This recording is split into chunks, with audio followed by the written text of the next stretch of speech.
I'm going to show you how to cover the door frame. This is designed to look like pieces of wood.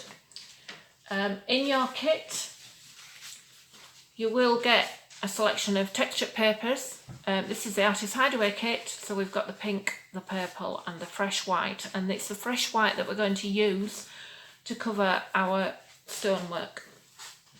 So we use a similar method. We're going to apply some glue to the stonework on this side, remembering it's the side with the grooves in. And then I'm going to stick that onto my paper. Okay, now I'm leaving a gap all the way around the edge because this, we're going to do this with the cut method, with the snipping method, to make sure we get a good finish. I'm going to cut around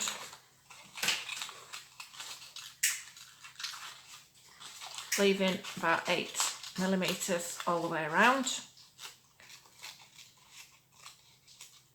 You don't need it at the bottom.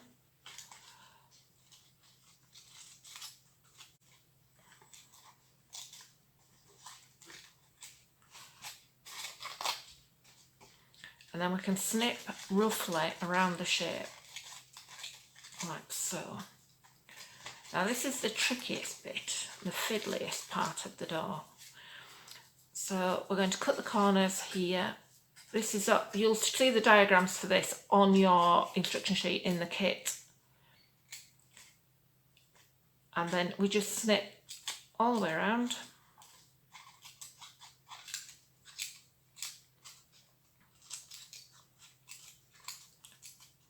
On the inside we've snipped all the way around.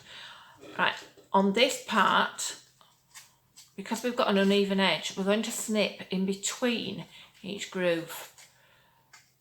So each section of paper is going to basically cover one of the stones making up the arch. Try different methods. I'm going to do this into the large one at the top. The keystone needs doing in 2 or 3 sections, and then into the grooves.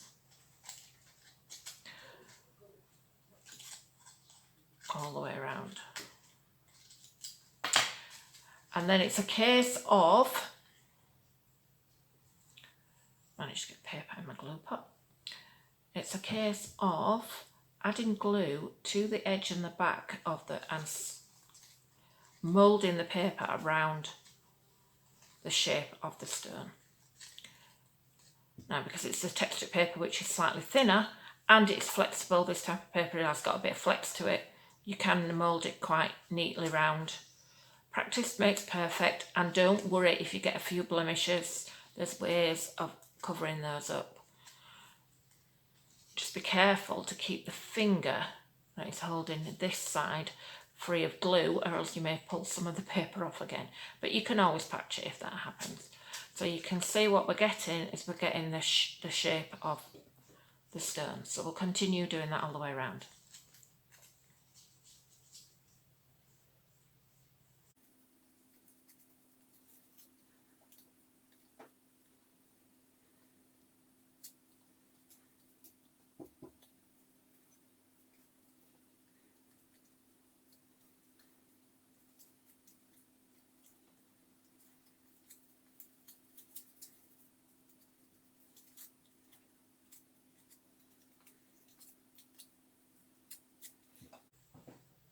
So you can see we've got the outer edge.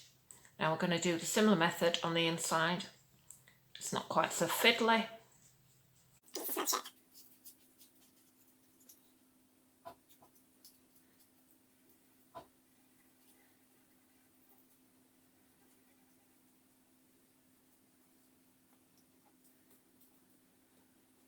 So there we've got our shape covered.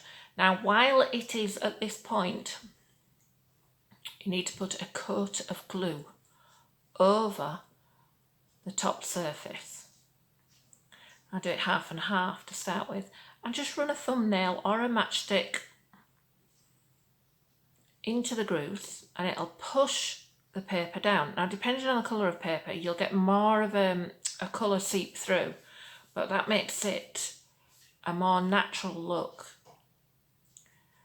So if we do this all the way around, just make sure it's damp enough to take the crease downwards. Like I said, don't worry if you get a few blemishes, it's not the end of the world. Just tuck that little pesky bit down and then give it a really good coat of glue. This will bring out the texture in the textured paper, and it will look similar to either stone or paint, depending on what colour you've chosen. So that's our piece finished. What we need to do is just leave it to dry so it's completely dry, and that's how to cover the door frame.